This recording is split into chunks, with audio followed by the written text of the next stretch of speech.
Book 11. Gilgamesh said to Utnapishtim, "I imagined that you would look like a god. But you look like me. You are not any different. I intended to fight you, yet now that I stand before you, now that I see who you are, I can't fight. Something is holding me back. Tell me, how is it that you, a mortal, overcame death and joined the assembly of the gods and were granted eternal life?" Utnapishtim said, "I will tell you a mystery, a secret of the gods. You know Shuruppak, that ancient city on the Euphrates. I lived there once. I was its king once, a long time ago, when the great gods decided to send the flood. 5 gods decided, and they took an oath to keep the plan secret. Anu, their father, the counselor Enlil, Ninurta, the god's chamberlain, and Ennugi, the sheriff, Ea also, the cleverest of the gods, had taken the oath, but I heard him whisper the secret to the reed fence around my house.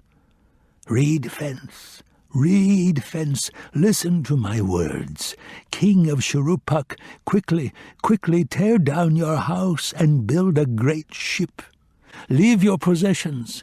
Save your life. The ship must be square so that its length equals its width. Build a roof over it, just as the great deep is covered by the earth. Then gather and take aboard the ship examples of every living creature."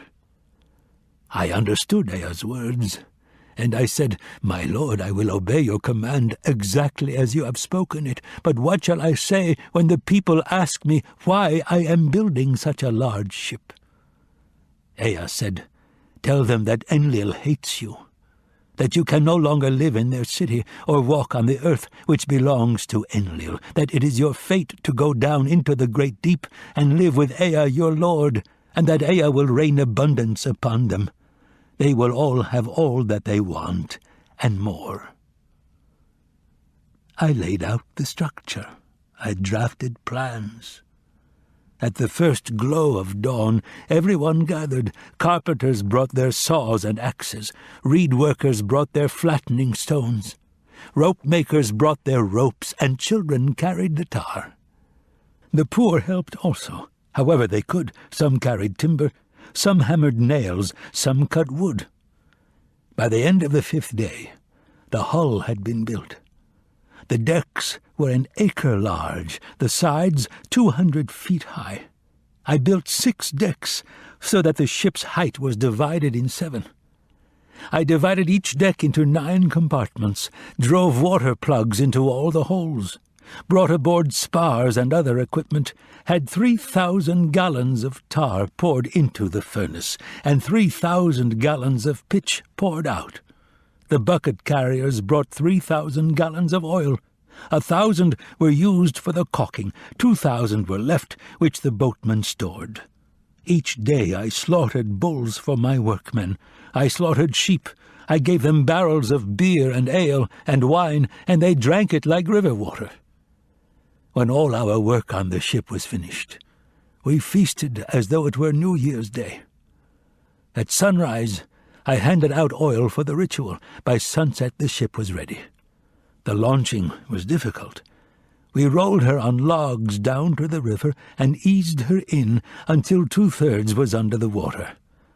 I loaded onto her everything precious that I owned, all my silver and gold, all my family, all my kinfolk, all kinds of animals, wild and tame, craftsmen and artisans of every kind.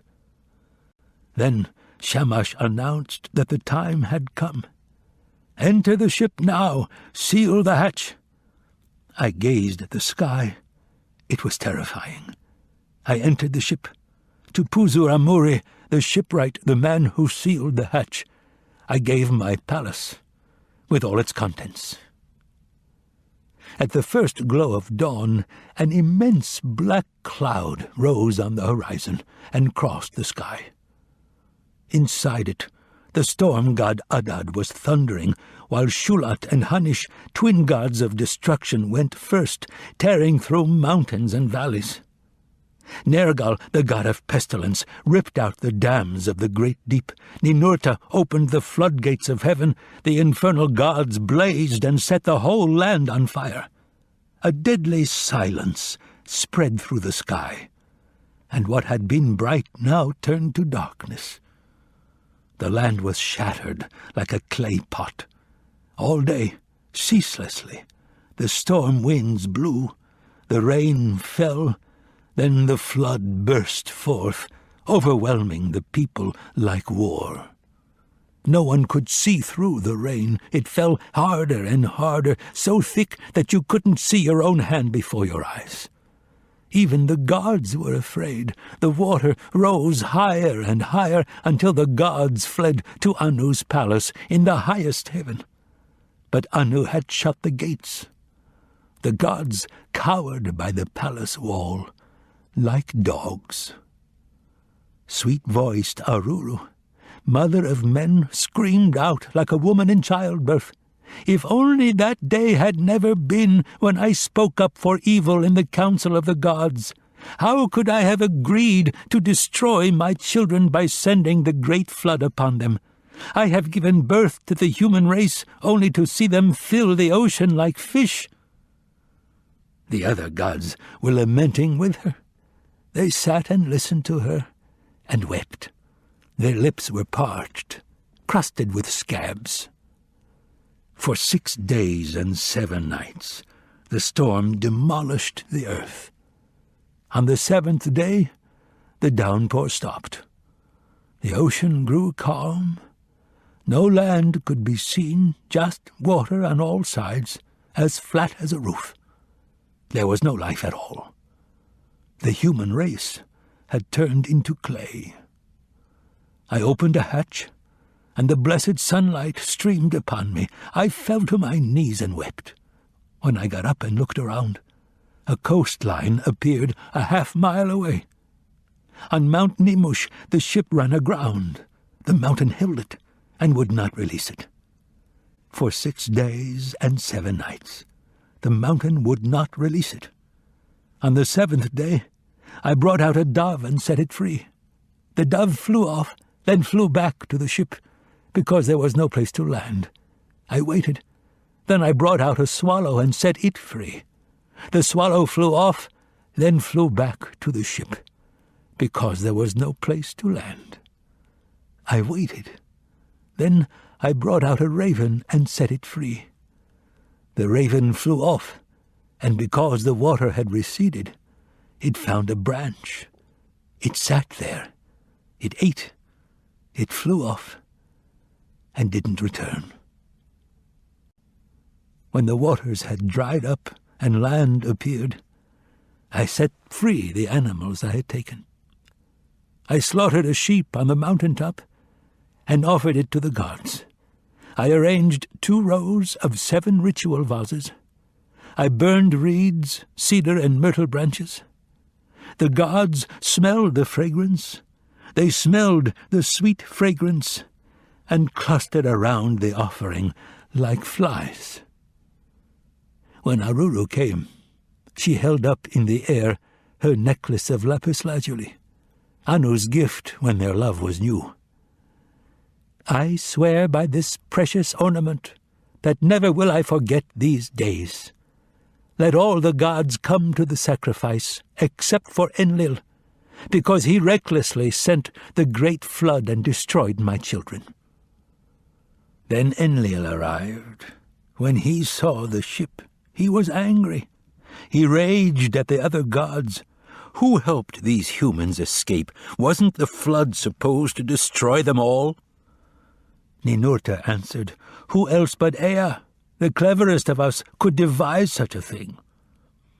Ea said to the counselor Enlil, You, the wisest and bravest of the gods, how did it happen that you so recklessly sent the great flood to destroy mankind? It is right to punish the sinner for his sins, to punish the criminal for his crime, but be merciful. Do not allow all men to die because of the sins of some. Instead of a flood, You should have sent lions to decimate the human race, or wolves, or a famine, or a deadly plague. As for my taking the solemn oath, I didn't reveal the secret of the gods. I only whispered it to a fence, and Utnapishtim happened to hear. Now you must decide what his fate will be." Then Enlil boarded. He took my hand, he led me out, then he led out my wife.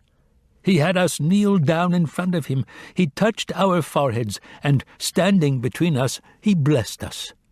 "Hear me, you gods! Until now Utnapishtim was a mortal man. But from now on he and his wife shall be gods like us. They shall live forever, at the source of the rivers, far away." Then they brought us to this distant place, at the source of the rivers. Here we live. Now then, Gilgamesh, who will assemble the gods for your sake? Who will convince them to grant you the eternal life that you seek? How would they know that you deserve it? First pass this test. Just stay awake for 7 days. Prevail against sleep, and perhaps you will prevail against death.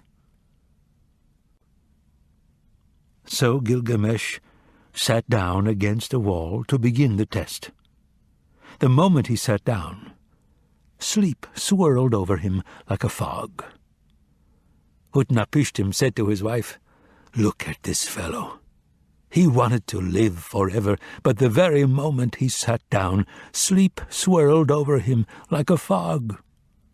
His wife said, "Touch him on the shoulder. Wake him. Let him depart and go back safely to his own land by the gate he came through."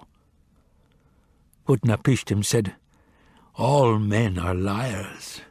When he wakes up, watch how he tries to deceive us. So bake a loaf for each day he sleeps. Put them in a row beside him, and make a mark on the wall for every loaf." She baked the loaves and put them beside him. She made a mark for each day he slept.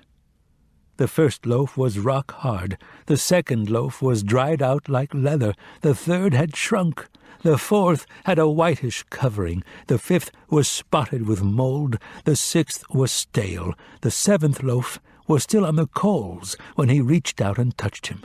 Gilgamesh woke with a start and said, "I was almost falling asleep when I felt your touch." Utnapishtim said, "Look down, friend. Count these loaves that my wife baked and put here while you sat sleeping. This first one, rock hard, was baked 7 days ago. This leathery one was baked 6 days ago, and so on for all the rest of the days you sat here sleeping. Look, they are marked on the wall behind you." Gilgamesh cried out, "What shall I do? Where shall I go now? Death has caught me. It lurks in my bedroom and everywhere I look. Everywhere I turn, there is only death." Utnapishtim said to the boatman, "This is the last time, Urshanabi, that you are allowed to cross the vast ocean and reach these shores. As for this man, he is filthy and tired. His hair is matted. Animal skins have obscured his beauty. Bring him to the tub and wash out his hair.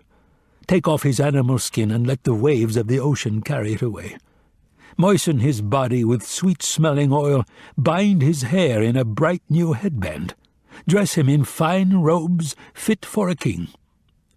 Until he comes to the end of his journey, let his robes be spotless, as though they were new." He brought him to the tub. He washed out his hair. He took off his animal skin and let the waves of the ocean carry it away. He moistened his body with sweet-smelling oil. He bound his hair in a bright new headband. He dressed him in fine robes fit for a king. Then Gilgamesh and Urshanabi boarded, pushed off, and the little boat began to move away from the shore. But the wife of Utnapishtim said, "Wait, This man came a very long way. He endured many hardships to get here. Won't you give him something for his journey home?" When he heard this, Gilgamesh turned the boat around, and he brought it back to the shore. Utnapishtim said, "Gilgamesh, you came a very long way. You endured many hardships to get here. Now I will give you something for your journey home. A mystery, a secret of the gods. There is a small, spiny bush that grows in the waters of the great deep. It has sharp spikes that will prick your fingers like a rose's thorns. If you find this plant and bring it to the surface, you will have found the secret of youth." Gilgamesh dug a pit on the shore that led down into the great deep. He tied 2 heavy stones to his feet. They pulled him downward into the water's depths. He found the plant. He grasped it. It tore his fingers. They bled. He cut off the stones. His body shot up to the surface, and the waves cast him back, gasping, onto the shore. Gilgamesh said to Urshanabi, "Come here. Look at this marvelous plant, the antidote to the fear of death. With it we return to the youth we once had. I will take it to Uruk. I will test its power by seeing what happens when an old man eats it. If that succeeds, I will eat some myself and become a carefree young man again." At 400 miles, they stopped to eat. At 1,000 miles, they pitched their camp. Gilgamesh saw a pond of cool water. He left the plant on the ground and bathed. A snake smelled its fragrance. Stealthily, it crawled up and carried the plant away. As it disappeared, it cast off its skin. When Gilgamesh saw what the snake had done, he sat down and wept. He said to the boatman, "What shall I do now? All my hardships have been for nothing. Oh, Urshanabi, was it for this that my hands have labored? Was it for this that I gave my heart's blood? I have gained no benefit for myself, but have lost the marvelous plant to a reptile. I plucked it from the depths, and how could I ever manage to find that place again? And our little boat, we left it on the shore." At 400 miles they stopped to eat. At 1,000 miles they pitched their camp. When at last they arrived, Gilgamesh said to Urshanabi, "This is the wall of Uruk, which no city on earth can equal. See how its ramparts gleam like copper in the sun. Climb the stone staircase, more ancient than the mind can imagine. Approach the Eanna temple, sacred to Ishtar, a temple that no king has equaled in size or beauty. Walk on the wall of Uruk. Follow its course around the city. Inspect its mighty foundations. Examine its brickwork. How masterfully it is built. Observe the land it encloses, the palm trees, the gardens, the orchards, the glorious palaces and temples, the shops and marketplaces, the houses, the public squares." The end.